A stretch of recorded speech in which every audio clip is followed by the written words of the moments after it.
Olá, tudo bem? Bom dia, boa tarde, boa noite para você que está chegando aí, você que está vendo esse vídeo, né? Quero desde já agradecer, né, a oportunidade de poder estar aqui falando para vocês. E hoje nós vamos tratar de um tema bastante corriqueiro nas varas de família, que é a ação de investigação de paternidade. A investigação de paternidade, ela está regulamentada pela Lei 8.560 de 1992, uma lei pequena, 10 artigos. Vale a pena dar uma lida nessa lei. Se você tem interesse nesse tipo de ação, vale a pena dar uma lida lá. A lei pequenininha e tem bastante coisa lá que talvez não vai ser falada aqui, né? Bom, mas antes eu nem me apresentei, né? Meu nome é Ezequiel Silva, eu sou advogado, trabalho na área de família, né? E aqui eu quero fazer umas breves, né? Talvez não tão breves, né? Mas eu quero bater um papo com vocês sobre essa lei, né? Fazer algumas considerações e compartilhar com vocês aí algumas curiosidades dessa ação. Então vamos lá, o objetivo da ação de investigação de paternidade atualmente é obter uma declaração judicial com o reconhecimento de um vínculo biológico e ou não biológico. Perceba que eu disse não biológico. Isso mesmo, atualmente é possível, através da ação de investigação de paternidade, obter a declaração judicial, né, de paternidade com o reconhecimento da paternidade afetiva. Então, hoje é perfeitamente possível se obter, por meio dessa ação, o reconhecimento da paternidade afetiva, que é a não biológica, né? No começo dessa ação, no começo, né, na origem da lei, né, de investigação de paternidade, o foco era mesmo a investigação para obter o vínculo biológico, o reconhecimento de um vínculo biológico por meio do exame de DNA. Mas, como o direito, né, evolui, né, a sociedade evolui, e hoje é latente que não se poderia admitir apenas o reconhecimento dos vínculos biológicos, sendo que há sim casos de vínculos afetivos, socioafetivos, que isso tem relevância para a sociedade e também para o direito. Tá? Então, a primeira observação é isso. A ação ela visa o reconhecimento de um vínculo biológico ou não biológico de um filho contra um suposto pai. Certo? Bom, essa ação, caso seja para o reconhecimento de um vínculo não biológico, a doutrina prefere chamar o nome de ação de investigação de parentalidade, por achar mais apropriado, ok? Deixando a ação de investigação de paternidade especificamente para os casos de pedido de reconhecimento de vínculo biológico entre o filho e o suposto pai, ok? Essa ação também ela pode ser proposta contra a mãe ou suposta mãe, que seria chamada ação de investigação de maternidade, ok? Essa ação também ela pode ser proposta pela mãe ainda grávida, em conjunto com uma ação chamada ação de alimentos gravídicos. A ação de alimentos gravídicos ela visa um arbitramento provisório de uma pensão até que a criança venha a nascer com vida, né? Então, a ação de alimentos gravídicos pode ser proposta junta com a ação de investigação de paternidade. E aí, uma vez nascido com vida a criança, o juiz irá determinar o exame de DNA, né, para verificação, confirmação ou não da paternidade. E aí, caso confirmada a paternidade, esses alimentos que eram provisionais passam a ser definitivos. E caso o exame de DNA dê negativo, o que acontece? O juiz irá arquivar o processo, né? O processo será extinto, arquivado, não tem mais o que fazer.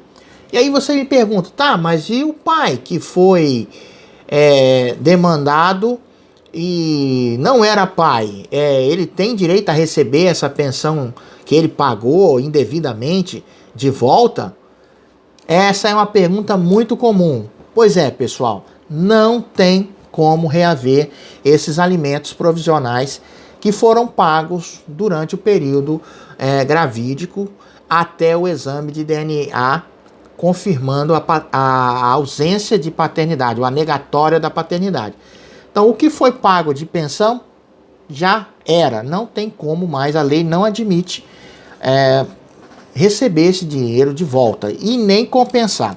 E aí, vale a pena citar alguns artigos. O artigo 1707, deixa eu confirmar aqui, 1707 do Código Civil, ele deixa claro lá que não cabe os alimentos são incompensáveis. Não dá nem para pegar esse valor que você pagou, que o suposto pai pagou, e depois falar, não, vamos compensar isso aqui numa outra conta aqui, você me faz. Não é permitido. Eles são incompensáveis, assim, não é permitido fazer compensação, e são irrepetíveis, que é o mesmo que dizer, não há como se buscar esse dinheiro que foi pago indevidamente da mãe para a criança. E por que isso? Porque a questão alimentar foi paga para uma criança, uma menor. Fica mesmo uma questão social, né?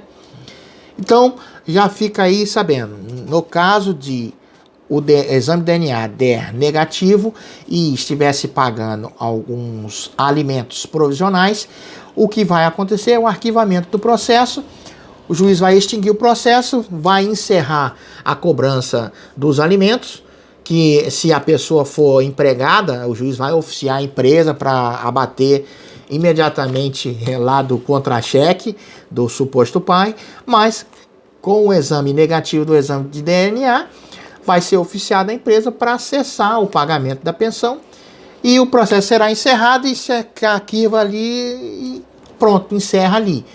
O pai, por mais que venha o pai, né, aqui, o suposto pai que confirmou não ser o pai, vai ficar bem indignado por ter pago pensão, mas não poderá reaver esse valor, não, tá? Não tem aqui nenhuma previsão legal. A jurisprudência e os tribunais superiores já são pacíficos no entendimento que os alimentos pagos pelo pai indevidamente são irrepetíveis e incompensáveis. Esse é o termo jurídico. Então, não há o que se fazer. Mas há, sim, uma possibilidade do pai que teve o exame de DNA, o resultado sendo negativo, de repente, uma ação de danos morais. Mas aí tem que ser analisado cada caso, porque o pedido de exame de paternidade é feito por uma criança representada pela sua mãe. Então, você não tem como pedir um dano morais para uma criança. Mas há casos, sim, em que o juiz vai analisar se cabe ou não um dano morais. Eu quero só deixar claro que não cabe a devolução do que foi pago da pensão. Isso é certo. A questão dos danos morais, isso tem que ser analisado cada caso, um caso, tá?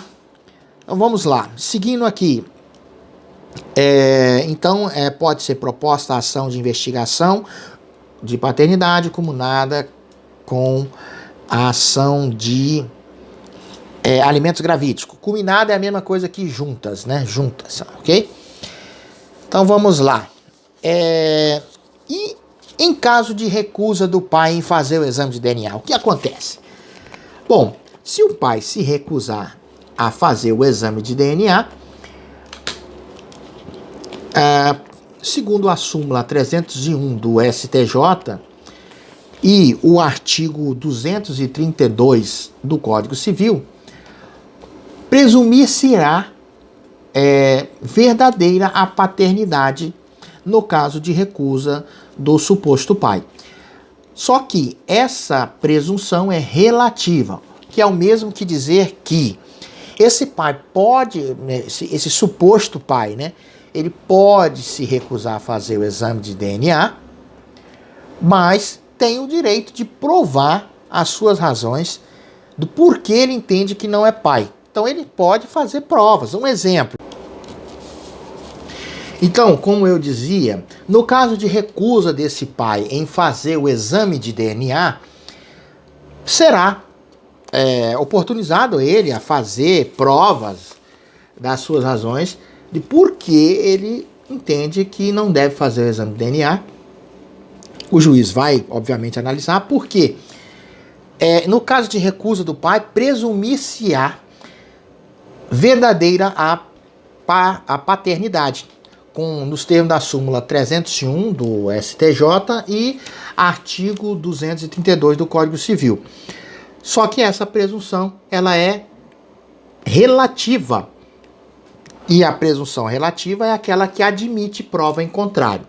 Então, como eu dizia, se o pai, por exemplo, o suposto pai está sendo demandado e a criança está com 1 ano de idade, então 9 meses de gestação mais 1 ano de idade dão aí quase 2 anos, né? Aí ele pega e fala, olha, eu estou morando o ano passado inteiro, eu morei no exterior, estava a serviço, trabalhava embarcado. Como eu poderia ter ficado se eu estava trabalhando? Comprova que estava trabalhando, por exemplo, né? É uma situação hipotética, tá? Então, assim, o juiz ele irá analisar as razões desse pai, mas se ele não se defender, será declarado por presunção a paternidade. Então, no caso de recusa do pai em fazer o exame, será declarado, presumir-se-á verdadeira a paternidade, tá? Se ele não se defender, né? O artigo 232 do Código Civil, ele fala assim, ó, a recusa à perícia médica ordenada pelo juiz poderá suprir a prova que se pretendia obter com o exame. Então, fica presumido mesmo, com base nesse artigo, que se ele se recusa a fazer o exame, ele vai ter que assumir as consequências de ser considerado pai. E o mais interessante é que com a declaração da paternidade existem efeitos. Os efeitos são no âmbito registral e patrimonial.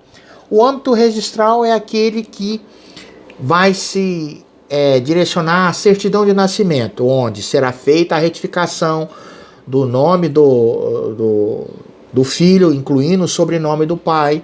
Vai ser incluída lá o nome do pai, incluído o nome dos avós paternos. Vai ser feita uma retificação na certidão de nascimento. Esse é o efeito registral. E o efeito patrimonial será que, lá no caso da ação de alimentos gravídicos, alimentos provisionais, eles passarão a ser definitivos. E, além disso, o efeito patrimonial também tem a ver com o direito de herança. Reconhecida a paternidade, uma vez filho, passa a ser herdeiro necessário, passará a ter direito à herança do pai declarado judicialmente. E aí, essa é uma questão que eu chamo muito a atenção. As razões para um pai se recusar a fazer o exame de DNA é mesmo por falta de conhecimento, porque não me parece existir nenhuma vantagem nessa rebeldia do pai em se negar a fazer esse exame, porque vamos refletir juntos. Se ele fizer o exame e der positivo, ele vai ter que arcar com as consequências e se responsabilizar pela paternidade, vai ter o nome alterado de qualquer forma. Mas se o exame der negativo, ele poderá se desonerar desta situação, desta responsabilidade a ele imposta, e o processo será arquivado e ele poderá viver a sua vida mais tranquilamente. Agora, sem ele ter essa certeza de que ele não é o pai, ele será responsabilizado do mesmo jeito, porque vai ser declarada a sua paternidade e automaticamente ele vai ter que pagar a pensão, sem saber se o filho era dele mesmo ou não, mas ele vai ter que declarar, vai ter que pagar a pensão, se o filho for menor. O filho terá direito à herança, se ele não tem certeza, vai entrar um filho aí que ele não tem certeza e vai ter direito sim à herança, porque os efeitos patrimoniais é inevitável. Então, parece que a recusa do pai é algo que é um pouco injustificável, né? Mas, né, se o pai se recusar, além da possibilidade que o juiz pode se valer de alguns mecanismos, pessoal, para poder obrigar o pai a fazer o exame. Lá no artigo 139, inciso 4º do Código de Processo Civil, vai falar que o juiz ele pode utilizar de todos os meios para induzir e para, inclusive, meios coercitivos para fazer com que a pessoa cumpra com a ordem judicial. Então, o juiz pode arbitrar multa, pena pecuniária, enfim. O juiz pode usar de todos os meios para poder fazer com que esse pai realize o exame de DNA. Então, ele pode até se recusar, mas além de correr o risco de ter que, né, enfrentar aí a fúria do juiz, né, sobre ele, nos termos do artigo 139, inciso 4º, ele terá a sua paternidade declarada do mesmo jeito, né, com exame ou sem exame. É claro que, como eu disse, já disse, ele tem direito de se defender e justificar por que não quer fazer o exame de DNA. Mas, se o juiz vai se convencer disso, é outra história, né? E aqui também gostaria de fazer uma observação quanto ao autor. O autor da ação, normalmente, se for menor, ela é feita por meio da mãe, né? A mãe tem um filho menor, às vezes a mãe que está grávida entra com ação em nome da criança que está por nascer, né? Ela entra com ação pleiteando, né, a investigação da paternidade. Posteriormente, essa ação vai passar a ser de legitimidade da criança, né? E aí,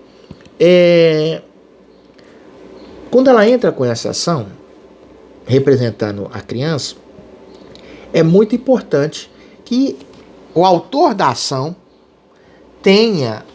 faça juntar alguns indícios de prova que demonstre que existiu algum relacionamento entre a mãe e o suposto pai, né? Então, aí nós temos algumas formas de se demonstrar isso. Fotos, né? Fotos, filmagens, troca de mensagens por WhatsApp, Mensageiro, Facebook, Instagram, fotos, né, em redes sociais, juntos, né? Declaração de amigos ou conhecidos que conheciam o casal e sabiam que eles conviviam juntos, testemunhas, e aí o rol é infinito, né? Documentação de que eles moravam junto, né? Comprovante de endereço, nome dele, nome dela, tudo no mesmo lugar. Enfim, as provas, elas do indício de que havia um relacionamento com o suposto pai, elas são diversas. Aí eu só citei algumas, mas o que eu quero aqui deixar claro é que é importante que essa mãe faça juntar aos autos elementos mínimos para que o juiz se convença de que o indicado, né, o que o suposto pai seja de fato o pai, ou que exista pelo menos elementos suficientes de que ele seja o pai. Porque caso ele venha a recusar e não se defenda, no ato, na declaração do juiz, né, presumindo verdadeira a paternidade, o juiz pode fundamentar também nas provas trazidas pela autora, né, contra o suposto pai. Tá bom? Então, esse aqui é um ponto que eu queria falar com vocês. Vamos agora... Vamos lá. Vamos seguir aqui. Essa ação, ela é uma ação imprescritível. O objetivo dessa ação, ela pode ser feita a qualquer momento, né? Ela pode ser feita a qualquer momento e independente da idade. Ela pode ser enquanto filho menor ou já velho. Ela pode ser proposta pelos herdeiros desse filho, né, que cresceu e nunca soube quem é o pai, mas os seus filhos resolvem saber quem eram os seus avós. Então podem ser propostas a ação por meio dos herdeiros desse filho mesmo depois de falecido. Enfim, e também é possível propor a ação contra um pai que já tem até mesmo falecido.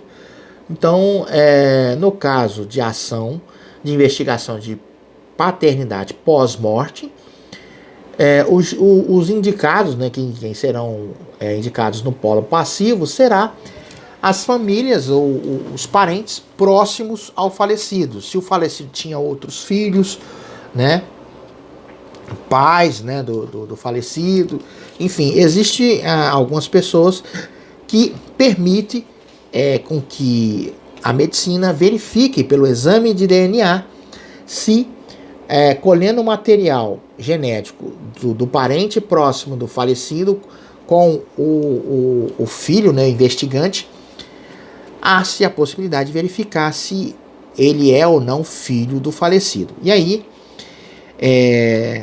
neste caso, né, se reconhecido, né, a paternidade, os efeitos aqueles que eu já falei lá, né, efeitos na esfera, né, registral, que é a alteração da certidão de nascimento, e o efeito patrimonial, que é, no caso, o direito sucessório, direito à herança, né? Ou se for pleitear a pensão. No caso, se for pós-morte, não tem por que pleitear a pensão. O que há de se fazer é pleitear o direito de herança, né? A herança dos bens deixados pelo falecido, tá? Mas e se os familiares também se recusarem a fazer o exame de DNA para constatar se a paternidade do falecido era ou não, confirmar ou não a paternidade do falecido? Então, no caso de recusa dos familiares em fazer o exame de DNA, presumir-se-á verdadeiro a paternidade. É a mesma sistemática adotada no caso do pai que é vivo, mas se recusa a fazer o exame de DNA, né? Então, o juiz irá declarar a paternidade, pois, segundo a súmula 301 e o artigo 232 do Código Civil, a súmula 301 do STJ e o artigo 232 do Código Civil. O juiz irá presumir, né, declarar a paternidade, pois a recusa do familiar presume-se verdadeira a paternidade, tá? Falando de prescrição, é bom lembrar que no caso da ação de investigação pós-morte, o direito de herança ele não é imprescritível, ou seja, ele tem um prazo para você exigir a herança. Que prazo ele é de quando a quando? Vamos lá. Tendo reconhecida a paternidade por meio dessa ação de investigação de pai que já tenha falecido, a partir do momento do trânsito em julgado da ação de investigação de paternidade, inicia-se ali a contagem de um prazo de 10 anos, um prazo prescricional de 10 anos. para que esse filho possa buscar, por meio de uma ação judicial, seu direito de herança dos eventuais bens deixados pelo falecido. Ok? 10 anos. Passados os 10 anos, não tem mais o que fazer. Aí perdeu mesmo o direito de herança. Mas o efeito registral, que é a alteração na certidão de nascimento, esse daí ocorre em todos os casos, né? Seja ele vivo, seja já falecido, o efeito registral sempre vai ocorrer, tá? Uma vez reconhecida a paternidade. Vamos lá, seguindo aqui no nosso estudo, né? Eu fiz aqui algumas anotações.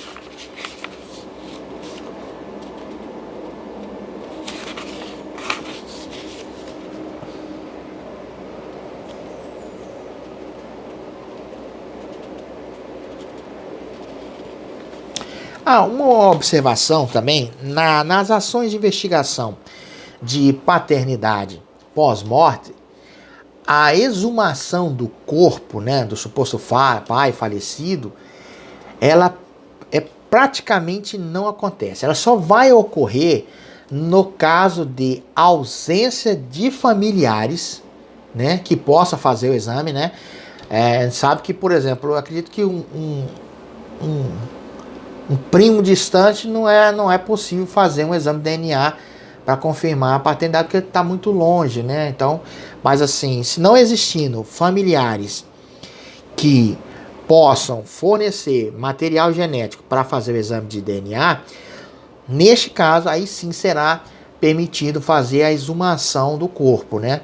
Mas, existindo familiares, ainda que eles se recusem a oferecer um material genético, o juiz irá declarar a paternidade por presunção, mas a exumação é uma hipótese quase que improvável. Não se faz exumação do corpo, né, para esse tipo de caso, exceto, como eu disse, não havendo nenhum familiar que possa fornecer o exame genético para fazer o coleta do material para poder fazer o exame de DNA, né? Bom, eu quero falar também, aproveitando aqui a oportunidade, o vídeo está ficando um pouco longo, mas é interessante. Paralelo à ação de investigação de paternidade, existe uma outra ação que tem o foco exclusivo em saber o vínculo biológico, genético. Uma ação que, ao invés de se obter o reconhecimento do vínculo biológico com os seus efeitos, ela só visa exclusivamente o reconhecimento do vínculo biológico. E aí, essa ação não tem os efeitos que a ação de paternidade tem, né, de efeito registral e o efeito patrimonial, que é o direito sucessório, né, direito à pensão alimentícia, se for menor. O nome dessa ação é a ação de investigação de vínculo biológico. Não, ação investigatória de origem genética. Ou no dizer de um ilustre desembargador aposentado, né, Dr. José Carlos Teixeira Georges, ação de investigação de ancestralidade genômica. Um nome grande, né? Essa ação visa, como eu disse, especificamente o reconhecimento do vínculo biológico, seja para alguma análise ou verificação de histórico familiar de saúde, para que a pessoa que está pleiteando possa se prevenir, né, de eventuais doenças que vêm geracionais, né, ou meramente pelo intuito de se saber qual é a sua origem geracional, né? Essa ação, como ela não tem nenhum efeito registral nem patrimonial, não necessariamente precisa existir um justo motivo. Então, ela visa unicamente obter essas informações para respeitando, né, o que a lei chama o direito da personalidade, mas também o direito da dignidade humana, né? Se for, por exemplo, para saber a origem biológica por uma questão de saúde, então a dignidade humana permitiria isso, né? O princípio constitucional da dignidade humana pode ser adotado como um motivo para que essa ação seja proposta. E essa ação, ela tem um efeito interessante, ela tem uma peculiaridade, que ela pode, inclusive, ela quebra aquela cláusula de anulabilidade das pessoas que... quer ver? Eu vou ler aqui.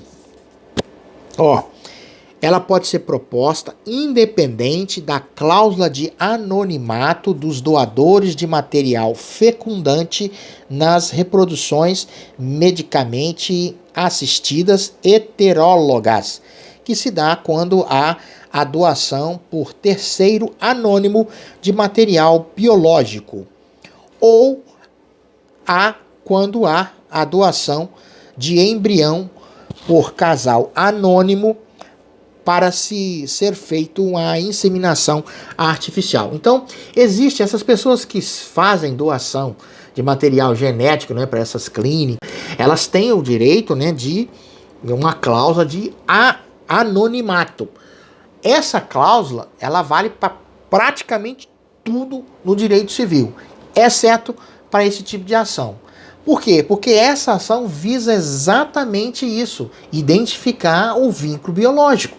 Então, com base no princípio da dignidade humana, é possível, inclusive, independente dessa cláusula de anulabilidade, se identificar, né? Esse é o objetivo dessa ação, é uma ação de investigação, né? É possível se identificar, ou irá se tentar, né, identificar quem é o verdadeiro pai, né? O vínculo biológico, o pai ou a mãe, né? Porque se a ação for para poder identificar quem é a mãe, então vai ser ação de investigação de origem genética materna, né? Então aí. E nos casos de pessoas que são adotadas, por exemplo, como elas possuem um vínculo reconhecido não biológico, ou seja, o vínculo ali é socioafetivo, né, afetivo, né?